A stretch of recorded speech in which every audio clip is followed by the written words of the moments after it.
This is not about you. This is about you doing it to give permission for other people to start to show up. Welcome to Midlife Mixtape, the podcast.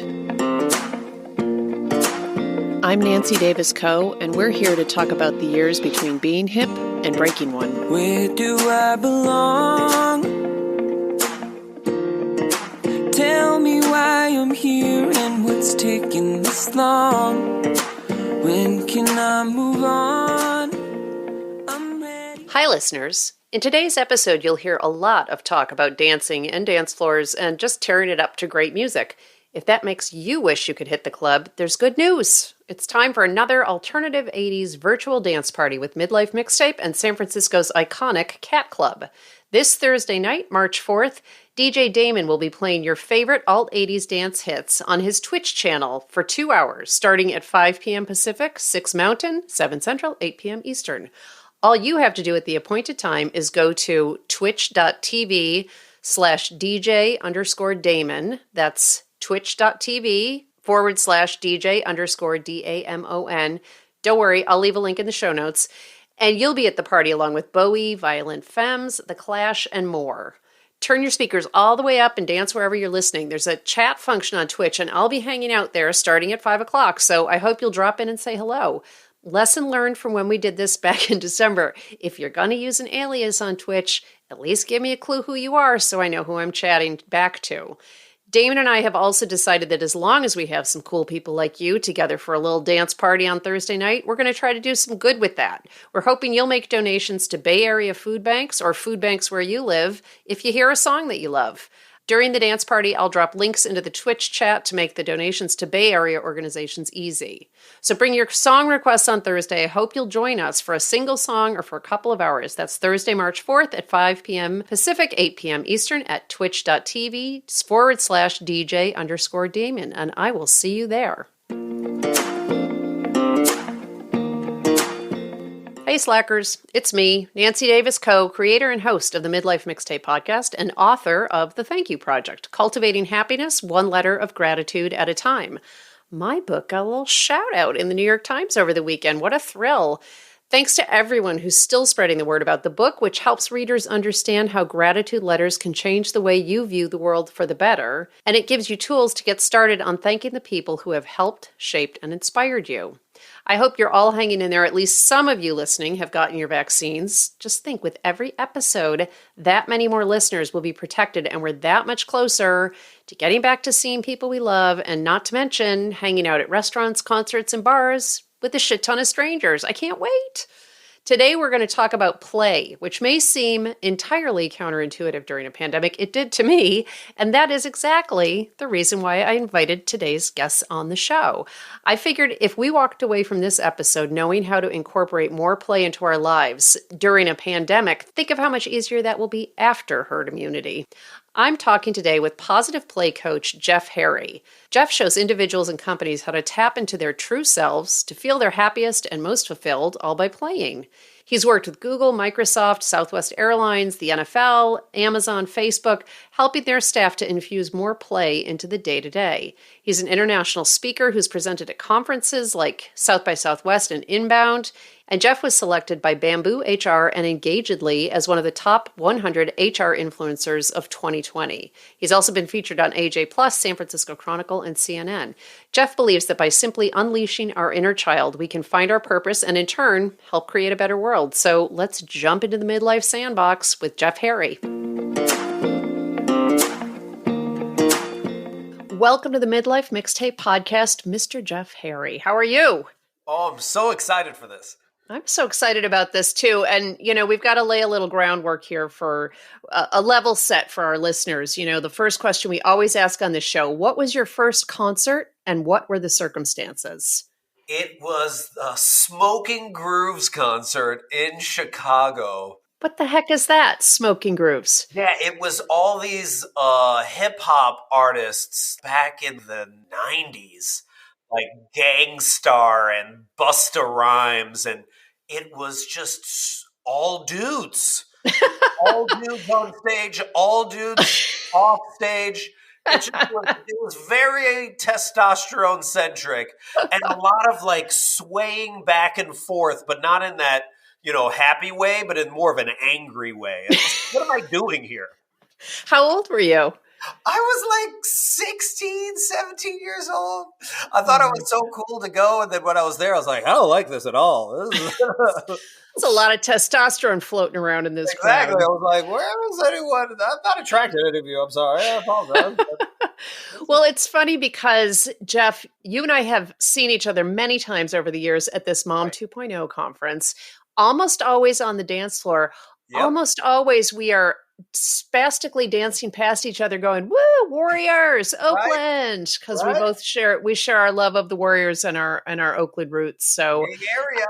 I can't imagine you being grim at a concert or really in any setting. I know, right? As I was thinking about having you on the show today, I wondered, we're going to talk a lot about play, unlocking people's silliness and letting people relax. What part does music and dance play in that? Do you use that as one of your tools for helping people loosen up?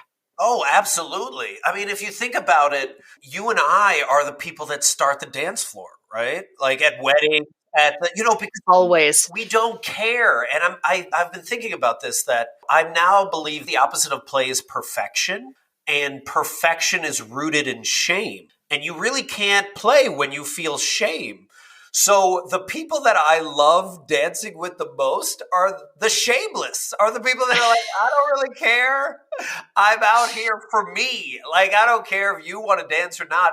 And we usually are the first ones on the dance floor. And then as soon as the dance floor actually gets packed, then we're like, our job is done. It's not fun for us anymore.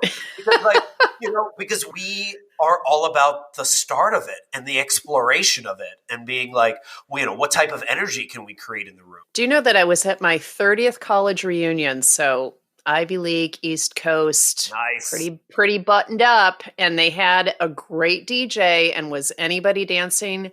No. And finally, the president of the class, who is a Wall Street mover and shaker, very nice woman, but I think we probably exchanged 4 words all of our time in college. She walked straight over to me and said, could you please get this started? And I said, I have been waiting for that request. Yes. And I went to the DJ and said, play this, play this, play this. And yeah, bam, everybody was out dancing. So we know how to do it. You need that person. You do. There is even a video that of this guy at this festival randomly in Portland dancing and making a fool out of himself for like 10 minutes. And people are laughing, they're mocking him, they're like filming him. But then all of a sudden, like 2 people joined and they started dancing and then they were mocking him, but he didn't care. He was just fully into it. And then more people joined and more people joined. And then now it's like this viral video where he's surrounded by 200 people. And they were like, this is an example of how you can create a movement. It's in that same way of the first person that is willing to be out there, scorned, ridiculed, and is still doing it. And I even remember when, I haven't shared this that much, when I used to go to this New Year's Eve party at the Four Seasons in Chicago with my parents. I don't know why we went to this like foo-foo party.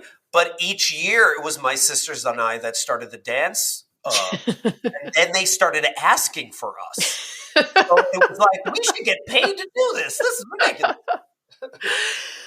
Have you seen this TikTok? It's an older Black guy sitting in an office and he's just in the corner cubicle doing his work. And somebody comes in and starts playing Everybody Dance Now. And the guy is just like, this is the moment that I've been waiting for. I'm going to, if I can figure out how to put that with the show notes, I will, because that to me is the heart of what you do. This guy is sitting there, he's working, and then suddenly there is so much joy that he cannot sit in his desk, and he's doing the Everybody Dance Now. And he's good too, by the way. He's a really good dancer. Yeah, and you watch, I must have watched it like 90 times in a row because it was just delightful. He does it in every place. He does it in grocery stores. He does it in hotels. And it's the same audio. It's just like, don't you do it. Don't you do it. They're like, oh yeah, gotta do it. So let's talk about the work that you do. We're going to start at the very beginning. What is it that you as a play specialist do? And through your work with Rediscover Your Play, How do you get us to connect with our inner silliness, our inner sense of joy? Maybe it's better if I start with my Batman origin story. Oh, I'd love that. The way to get there. So do you remember the movie Big with Tom Hanks? Yes, of course. So I saw that, and he danced on that piano and got offered a job to work for a toy company. And as soon as I saw that, I was like, you can do that? You can do that as a job? And I was in third grade, so I started writing toy companies that day. On my word processor. That dates me, right? And I kept writing toy companies, and we get a lot of rejection letters back. And then finally, a toy company, sophomore year, told me to go into mechanical engineering. They went out of business later, so maybe I shouldn't have listened to them. But I did, and I went to Tufts, got into mechanical engineering, and then graduated and got in the toy industry. And I don't know if you've ever gotten exactly what you've wanted and then been so disappointed when you get there. But there was no toys, no fun, no high fives. I was in a cubicle. Why do they pad the walls? I don't understand. And it was not fun at all. And I'm at a toy company. So I left, had my quarter life crisis, left New York, came to the Bay Area, bumped into an organization that I found on Craigslist. And there were only 7 people at the time teaching kids engineering with Lego. And they were just playing for a living. And there were 7 of them. They were paying $150 a week. But I was like, oh, they get to play. I can make this work. I'll figure it out. Right? And I was able to grow it into one of the largest Lego-inspired STEM organizations in the U.S., if not the largest, where we were teaching 100,000 kids a year. And the whole time we did this, we had no idea what we were doing. We were just playing. We picked cities we thought were fun. We picked people we thought were fun. We had no business plan. We just experimented all the time. We're like, oh, that doesn't work. Well, let's try this. And then we eventually got the attention of Silicon Valley, right? Like Facebook, Google, Adobe, all. And they're like, do you do team building events? And we're like, of course we do. No, we didn't. We had never done one in our life. But we're like, yes, we do it all. We do now. And I ended up running team building events for the top tech companies in the world for the next decade. And what I noticed while I was doing all this is they would speak about disruption, collaboration, communication, pushing the envelope, all these buzzwords, right? But they weren't doing any of it. Even as the best organizations, they had not created psychologically safe spaces for people to actually take risks and play. So I created Rediscover Your Play to combine positive psychology and play to help them navigate hard conversations through play, to talk about toxicity at work, to talk about how do you deal with your inner critic and imposter syndrome, to talk about how to get your staff in flow, all using a play-oriented mindset. So what do the workshops look like? Do you come in on site for a day? And now, especially during the pandemic, how are you delivering all that programming? Yeah, a lot of the stuff we've now been able to move online. I ran a workshop called, I don't know if can I swear on this? Of course. I took the E early on in my podcast life. Excellent. I ran a workshop for the Department of Homeland Security called Dealing with A-Holes at Work Through Play. That was one of the workshops I ran. Which one of those words were you worried I was going to bleep out? A-hole? It's not even the whole word. Oh, dealing with assholes. But yeah, but that is literally the title of one of our workshops because we realized that the eradication of a-holes is necessary because I think Sherm did a study and found that $223 billion was lost in the last 5 years due to toxic people, right? So that's one of the workshops we do where we actually have people role play and practice how do you confront that a-hole? How do you have that hard conversation? Because if you think about work, we never get to practice at work. You think of a football game, they practice all week for 3 hours. But when we're at work, we're just expected to work and produce all the time. And we never get to practice navigating a hard conversation, addressing how to be a leader, figuring out how to deal with my inner critic, all these things. So I set up these workshops to actually put people in situations where they feel what they're actually going to feel when they leave this, and it gives them the bravery to take bigger steps. Are there people in your workshops who are super skeptics? Because work is not generally a place where we think we are going to be rewarded for being silly. And I think a lot of us tend to be a little protective of ourselves. We don't want to make fools of ourselves in front of the people who have the power to promote and demote and pay us. Yep, absolutely. They're definitely skeptics. And the thing is I hate forced fun. I hate it. I ran team building events. I'm not trying to force anyone to play when they're not there. I actually treat it more like a playground where I'm like, hey, this is the project or the thing that we're doing right now. If you want to participate, great. If you don't, you can just hang out on the sidelines like we're in a playground. And if you want to join in later, then feel free to. And the reason partly why I say that is because the people are like, well, why is play necessary at work? It's not necessary right now. And I always reference Stephen Johnson, who said, you'll find the future where people are having the most fun. Mm-hmm. So if you look at the organizations that are thriving right now, the TikTok, Clubhouse, Disney Plus, Netflix, all these organizations, the ones that are willing to take risks, those are the ones that are thriving. Those are the ones that did well in 2020, that were adaptable, that were resilient. That's all using a play-oriented mindset. But if you choose not to play, if you choose to be like, well, I just want to get back to normal and we're going to do things the way we've always done it, you're going to become the next Blockbuster. And if you need more examples of why play is so important, look at Google with their 20% program. They give their staff a fifth of their time to pursue whatever suits their curiosity, as long as it helps out Google, right? Mm-hmm. And in that process, what has come from the Google 20% program? AdSense, which pays the bills, Google Meet, and Gmail. Those are all curious play projects that people had on the side. So, for businesses, they may not be able to give a fifth of their time, but they can help their staff figure out, like, what is your flow work? What is your red thread work? What's the work where you forget about time? What's the work that you even if you weren't getting paid, you would do this type of work? What percentage of time are you currently spending on that type of work? 10%? You're only doing it 10% of the time? How can we increase it to 15 or 20%, which is really like only a couple more hours a week? Because studies have shown when you do your flow work, it has a ripple effect on all the other work that you do, and your productivity levels go up, your morale goes up, and you're less likely to leave the organization. So what about beyond an organizational setting? How do we at midlife try to embrace that creativity and that fun? Because generally speaking, midlife isn't exactly famous for flights of fancy, right? I mean, we're balancing our kids, we're balancing our aging relatives. And you mentioned forced fun. Sometimes when I hear about programs like this, my sense is, oh my God, that's something else I have to do. Like another thing on my to-do list, I now have to have more fun than I've been having. So how would you address that concern? So I would first address it by first having compassion for ourselves, right? By the time you turn the age of 18, you have heard the word no 148,000 times. That's what one study found. And on top of that, you are shit on by your parents all the time, by your parents, by your school teachers. Everyone is shitting on you. You should do this. You should do that. You should do that. You should major in this. And you're like, I'm 6. Why are you telling me what I'm going to be majoring in right now? So everyone's like pushing their anxieties on you. Then you get to your teenage years, especially now with social media, and all of this social media and media is telling you you're not enough. You shouldn't be yourself.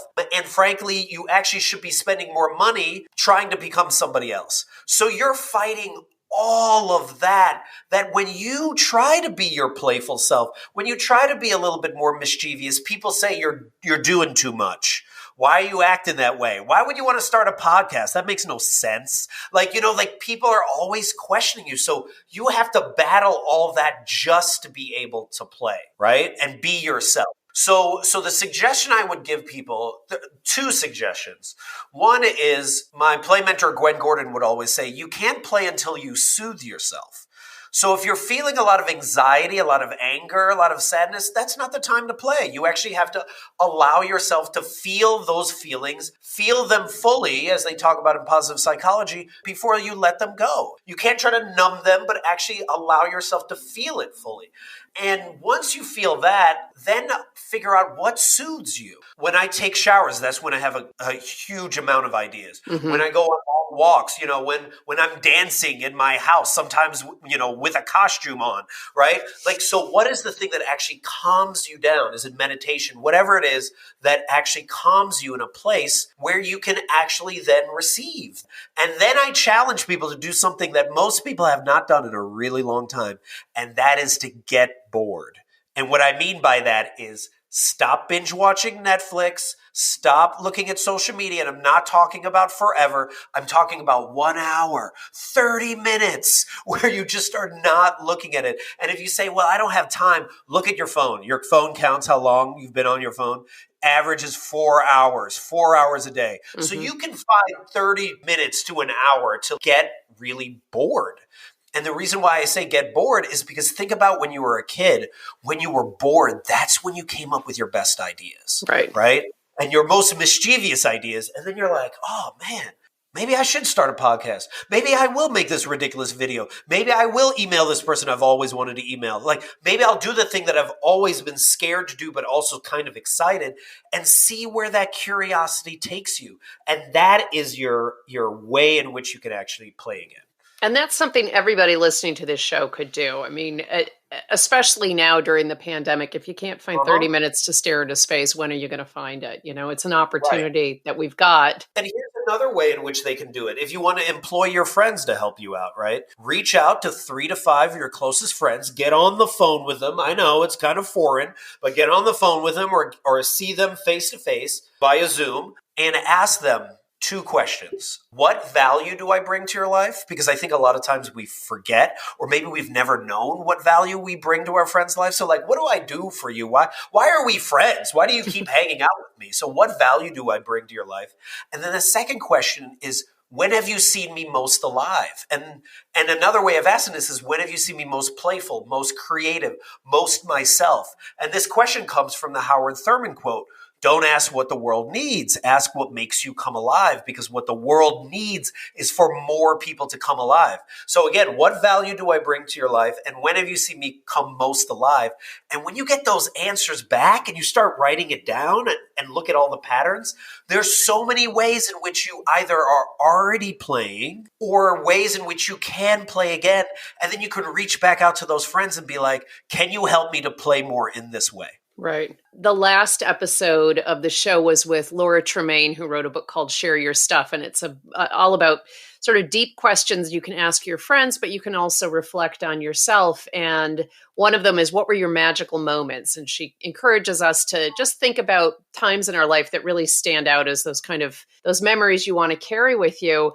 And I realized in prepping for this episode, one of my magical places is this family camp that I've gone to since I was 2 up in the Adirondack Mountains in New York. And, you know, I still travel back from California to go to that. And my siblings and I, and now our spouses and our kids, all stay in the same cabin. And we go there with people who we met when we were, 2, 3, and they're all parents and even grandparents at this point. And I think one of the reasons it is so magical to me is because we all play there. Yeah.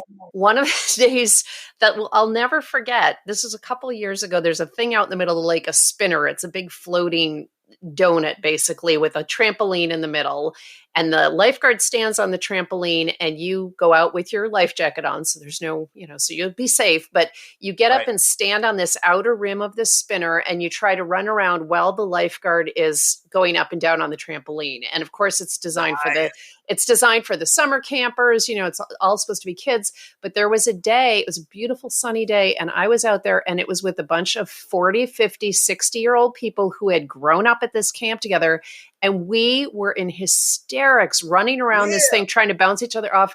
It was just this pure joy. And I could remember what it felt like to be 8 years old and having fun, just fun for its own sake. And I realized there's a reason that stands out to me so much, because it's isolated. I don't always have fun. Maybe at midlife, these moments of just fun for its own sake become that much more valuable. And I love that you said that, because, the way in which I define plays is very broad. It's like, it's any joyful moment where you are fully present, right? Where there is no purpose, there is no result. You don't have anxiety about the future. You don't have regrets about the past. You are just fully engaged in that present time.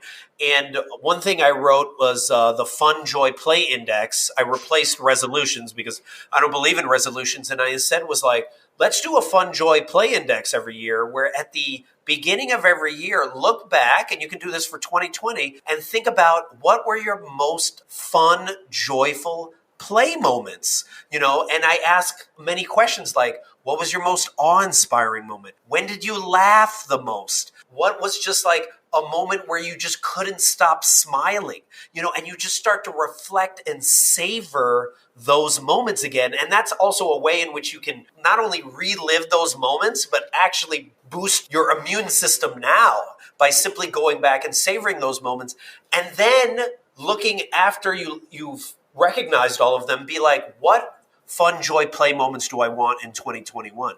Even if the pandemic's still going on, even if I'm in quarantine, who are the people that I want to be spending more time with and connecting with? One of my great friends and colleague, Lauren, we were like, oh, we need to do more tipsy brainstorms where we, have a little mimosas while we brainstorm. And we've scheduled those, right? There's something else about anticipation and looking forward to having real amazing connections. And we have to think, like, at the end of your life, we have to learn from the dying. One of the biggest regrets of the dying is I wish I had the courage to live the life that I want to live and not the life that others expected of me. And I think our whole life we're trying to think of what is the right way of doing things so that I can collect as many possessions or whatever accolades. But no one thinks about that at the end of your life. You think about the fun, joy, play moments. So why wouldn't we be spending more time focusing on that? But I wonder if your work has gotten particularly difficult since the pandemic started, because the facts are that things are so hard for so many of us. We've lost people, we've lost jobs, we're worried about our kids, we're worried about our neighbors. And I wonder if there is a pervasive sense that this is not the time to have fun. This is not appropriate given the environment in which we find ourselves. What's interesting, in my opinion, I feel like this is the most important time to, right? This is a time where, here, I'll give you this example. When my father passed away in 2015, I was at his funeral and his brothers showed up, and his brothers had not seen each other in 20 years since their mom passed away. So I am surrounded by all of them, and I'm feeling grief and sadness, but I'm also feeling joy and gratitude that they're there, that all of my extended family are there. And at first I was like, oh, can I feel both feelings? And it was like, I remember, Inside Out is like, you feel all the feelings. You feel all of them at the same time, and you allow them to like flow through you. That's what living is, right? Right. I felt really joy and gratitude, not just for them, but just for what my dad had done for me, right? At the same time that I was like, I'm so sad that I'm never going to have another conversation with him again. But we have to allow ourselves to feel all those feelings instead of trying to numb them. I get it if people want to binge watch Netflix to a certain point, but when that binging is like almost like eating Cheetos where you're starting to feel sick and you're like, this is not feeling good for me anymore, then stop doing that and start pursuing something that actually brings you joy. There is a guy on Clubhouse right now. And for anyone that doesn't know Clubhouse, it's this, new social media app that's all audio. And he was going into all these rooms, and there were all these really popular people there, all these celebrities. And he was like, this is not the right room for me. I don't know why I'm on this app, but I'm a musician and I just want to bring happiness to people's lives. So he was just like, I'm just going to create my own room. I'm going to call it the Lullaby Room. And I'm just going to play lullaby music at 10, 11 p.m. at night for anyone that wants to join. And it became, because of the pandemic, it became the most popular room on Clubhouse. And it was so popular that they made him the icon on Clubhouse. So if you download Clubhouse now, his face is the icon. And when people asked why he did it, he was just like, I was just pursuing the thing that brought me the most joy. And we're only on this planet for a certain period of time, so why wouldn't we be devoted to pursuing that, And even in times of grief, still feeling joy and gratitude, I think is essential for a living. I'm glad you brought up that example of your dad's funeral, because as you know, you were so kind to me when we had to reschedule this after my mom died in December. I had a very similar experience at my dad's funeral where the grief that was heavy and real was side by side with such joy at seeing people. My cousins came out of the woodwork, and, I have a funny family. I just do. It's the man's legacy. And so there were moments of utter hilarity during my dad's funeral. And so when mom died in December and I couldn't get back there, and we've postponed her memorial, we'll do that sometime this summer. A big part of my feeling of loss was that I couldn't get the fun part of it. Right. I could see, I was watching on Zoom as my cousins and my siblings and nieces and nephews were all there in New York. And I was so sad because I thought, I'm going to miss out on the camaraderie and the joy of being together that also is a part of this particular kind of grief. And then I remembered, because of the pandemic, they all had to go to their separate houses. So we'll find that together, next summer. But I absolutely relate to what you're saying. And I don't think it's not disrespectful to feel moments of joy within loss and within difficult times. I do think it's part of how you get through them. So and it's also part of the celebration process of that person's life. Right. I want my funeral to be a party, man. I mean, it should be a celebration, right? Totally. And one of my favorite memories of last year was these conversations I had with my friend Lauren and my friend Julie, where we would talk about death. And we'd talk about death for hours.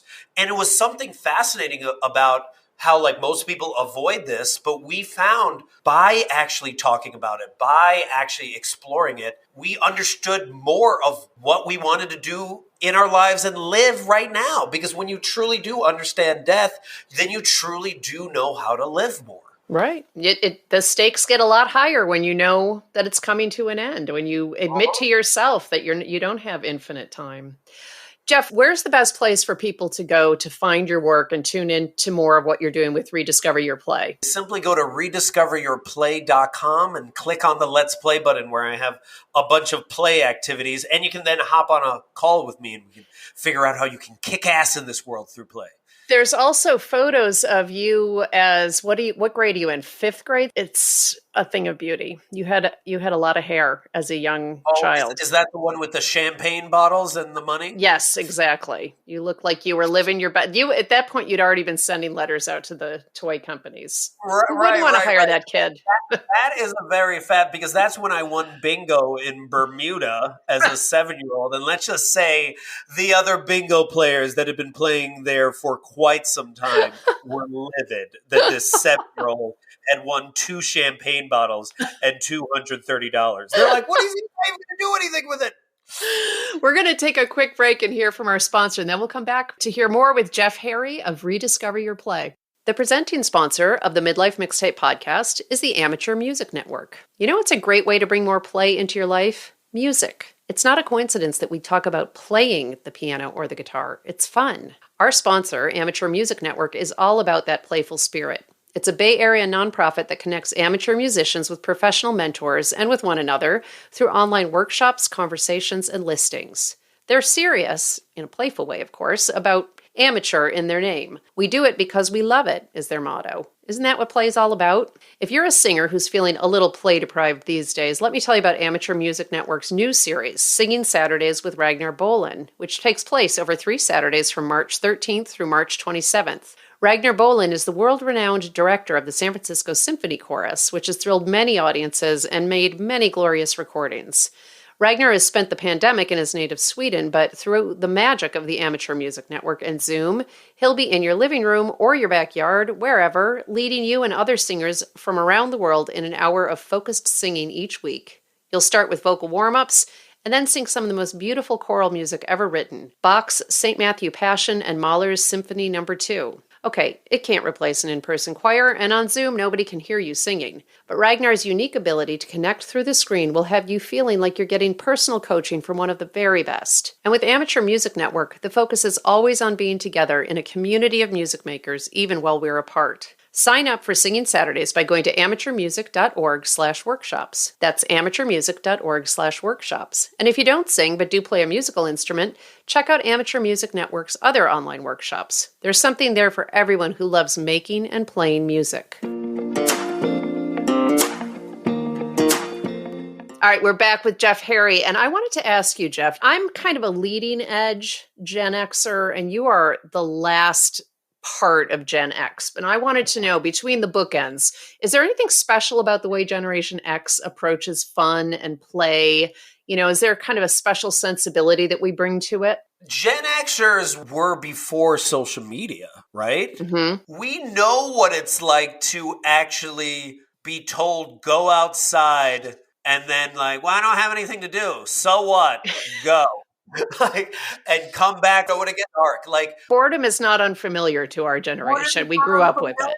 To us, man. I remember like my sisters and I would be fascinated looking at a dead fish and trying to squeeze its guts out for hours. For hours. Raise your hand if you ever sat with a rock and a roll of caps. So, not to mention we've gone through like so many different, ridiculous, just not just presidencies, but so many different disasters. But yeah, so I think we have a really interesting perspective of what it's like to actually be bored while also being savvy enough to be part of a lot of the social media that's happening now. You've mentioned a couple of people as mentors. It sounds like you've been really deliberate about that and putting together a team of people to help keep you on track. Yeah, and it wasn't like I was like, I need to find a mentor. It was just like people that I vibed with. I was like, let me just spend more time hanging out with this person because they're fun. It's just like being on the dance floor and you're like, I want to hang out with you.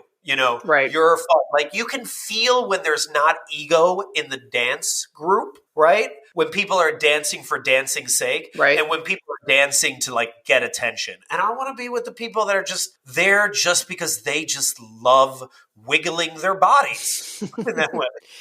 So what's next for you as a play expert at midlife? Are you still operating kind of without a plan? Because you sure have created a vision and a path for yourself. What you talked about with the early stage company where you guys were just throwing everything against the wall to see what sticks, it has worked for you. But are you still using that process, or do you have a plan now? I still am using it to a point. I follow my curiosity for the most part, but the overarching vision, and I really got inspired by Brené Brown when she was just like, I want to have a global conversation about vulnerability and shame. I want to have a global conversation about the power of play to change things, right? You could use play to address climate change. You could use play to navigate difficult conversations. I just had a conversation with a Trump supporter, someone that I completely disagree with. And it was on her YouTube channel. She had thousands of people watching. And using play, we were able to have a conversation for 3 hours. Wow. And find commonality, find a certain level of understanding. And it wasn't like it was all happy at the end of it, but we figured it out. There's so much healing that needs to happen, right? Mental health, division politically, dealing with stuff like climate change, having more empathy, especially around the pandemic. All of this can be used if you use a play-oriented mindset to actually help people connect on a values level and connect through empathy instead of through our rational mind, which we're always trying to do. I hope that all of you will go check out Jeff's work at rediscoveryourplay.com. And Jeff, I hope we're going to see each other on the dance floor again, IRL, someday, soon. Yes.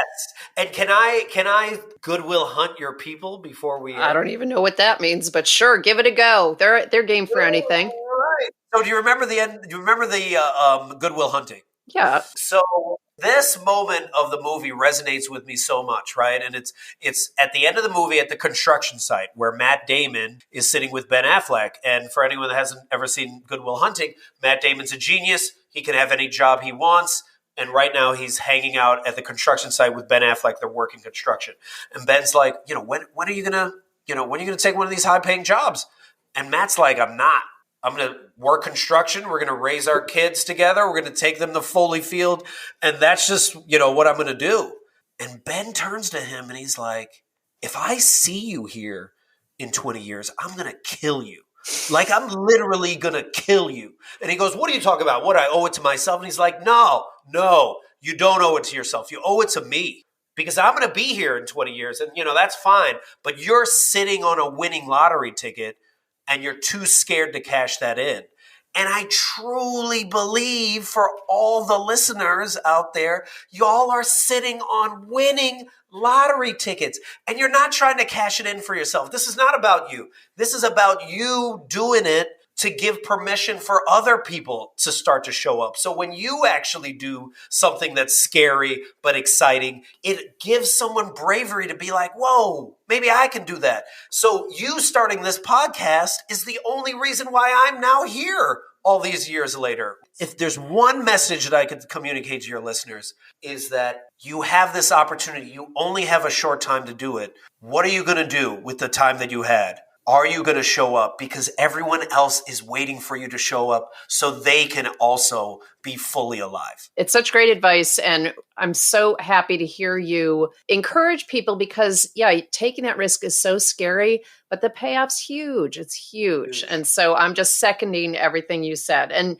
before I let you go, though, we always close with this question. What one piece of advice do you have for people younger than you, or do you wish you could go back and tell yourself? The advice I would tell myself is that nobody knows what they're doing. Nobody knows. Yes. And if 2020 didn't show you it, even like the Brene Brown, Simon Sinek's, they didn't have a clue what they were doing either. So nobody knows. So that makes you an expert on yourself. So knowing that, it's just like follow your intuition, follow your curiosity, trust your instincts. Remember that your rational mind, your inner critic, is designed to protect you and it's designed to save you from all the scary things out there. But it's your intuition. That's where your creativity, that's where the risk taking, that's where all the impact is. So listen to that intuition, listen to that inner child, listen to that inner curiosity, and it will take you on an adventure that you'll never regret. Wise words, Jeff. Thank you so much for coming on this show. This is really inspiring. Everybody, Jeff Harry, rediscoveryourplay.com. And Jeff, I'll see you on the dance floor sometime soon. Yippee! Woohoo! Okay, I hope it's okay with you that I gave Jeff permission to Goodwill Hunt you without knowing what that was or asking if you were okay with it. Generally, I'm down with consent. I think it's a good thing, but I felt like the worst he was going to do was use a Boston accent. I felt it was worth taking the risk. I hope today's show gave you some ideas to chew on. I'd love to hear what you thought. Drop me a line at dj@midlifemixtape.com or send me a message via Instagram, Facebook, and Twitter at Midlife Mixtape. And remember, every rating and review that you leave makes it easier for other listeners to find this show. So I'm really grateful when you add your thoughts wherever you listen. Remember, in 2 nights, we're meeting again. Join me Thursday night for our next virtual Midlife Mixtape dance party with the Cat Club. Go to twitch.tv/DJ_DAMON at 5 o'clock. Meet me there, 5 o'clock Pacific. Okay, here's your homework before the next episode. Google Har-Mar Superstar videos. That's Har, H-A-R, Mar, M-A-R, Superstar. And watch the Prisoner video or watch the video for Lady You Shot Me. Follow that rabbit hole all the way down. Keep watching those videos and then come back here in 2 weeks. That's all I'm saying for now. I'll catch you then. I don't wanna be this, don't wanna be that, don't wanna give up, I wanna give back. I wanna be free by whatever means, whatever you want from me, I wanna be. Don't wanna be this, don't wanna be that, don't wanna give up, I wanna give back. I wanna be free by whatever means, whatever you want from me, I wanna be.